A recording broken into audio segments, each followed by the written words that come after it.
Olá, seja bem-vindo à nossa segunda aula da sua jornada financeira. Eu sou a professora Luciana Roberta e hoje nós vamos falar de fases que vocês estão na área financeira de vocês e também do orçamento da casa de vocês, do orçamento pessoal de vocês. Mas eu quero deixar uma pergunta para vocês. Será que vocês fizeram o tema de casa proposto na primeira aula? Aquele onde nós deveríamos fazer um diagnóstico da nossa vida financeira, ver a nossa receita líquida, os nossos gastos, os nossos endividamentos. Será que vocês fizeram esse tema?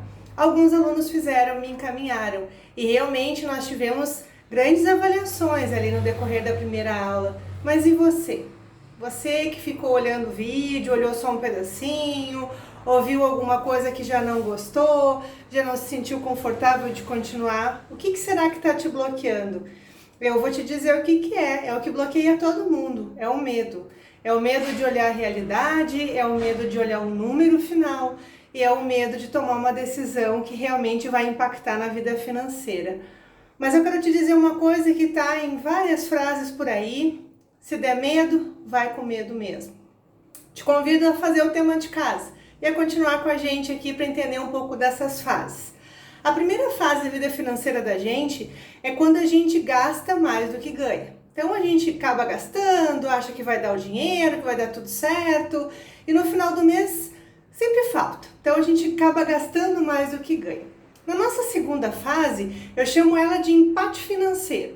A gente ganha, a gente gasta, não sobra, não devemos, ficamos naquela ali. Também não conseguimos juntar nenhum dinheiro para investir, mas ficamos no 0 a 0. Não criamos nenhum índice de endividamento, mas também não criamos nenhum índice de estar fazendo investimento. A terceira fase, que eu considero a fase mais madura, é a fase de investimento, que é quando de fato a gente consegue equilibrar o nosso fluxo de caixa, analisar o nosso diagnóstico, entender em que momento nós estávamos, organizar a questão toda de gastos, dívidas e receitas, e aí a gente começa a ter aquela relação de conseguir guardar os 30% propostos para que a gente possa fazer aquela nossa reserva financeira. Quando a gente entende que fase está, a gente vai organizar também a questão do nosso orçamento. A gente tem alguns pontos para pensar e eu quero deixar essa reflexão nessa segunda aula.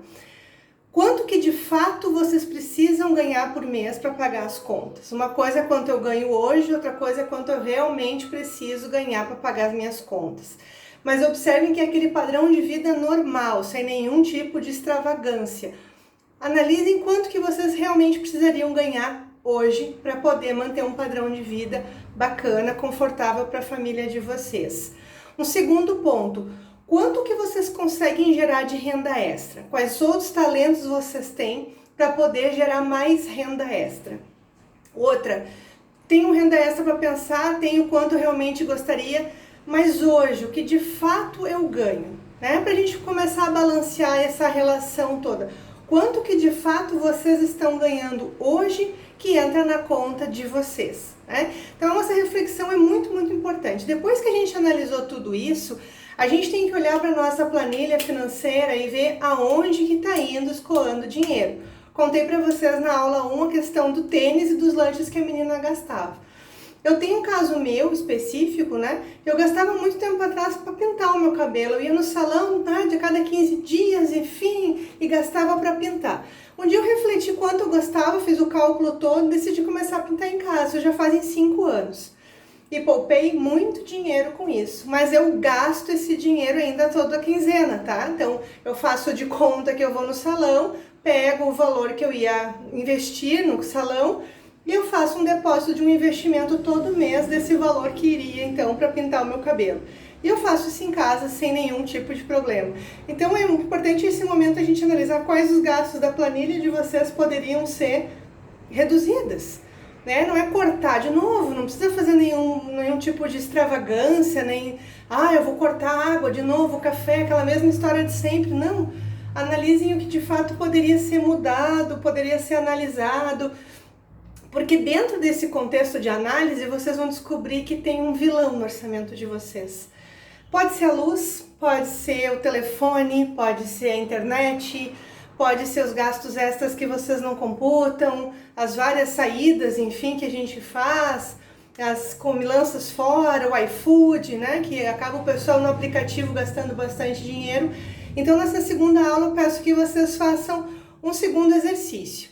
Analisem em que fase vocês estão. Se vocês estão gastando mais do que estão ganhando, se vocês estão empatando financeiramente, se vocês já estão numa fase de investimento e, mais importante de tudo, esses 5 pontos, analisar quanto que vocês realmente precisam ganhar, quanto que vocês ganham atualmente, como que eu poderia gerar renda extra, porque para fazer uma inteligência financeira, uma jornada financeira, eu tenho que pensar sim em renda extra.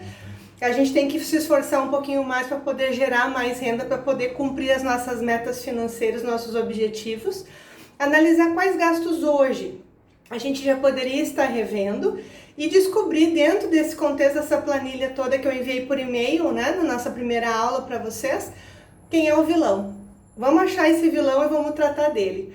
Eu aguardo as respostas de vocês, um grande beijo e até a nossa terceira aula. Bons estudos, eu quero te acompanhar até o final nessa jornada financeira.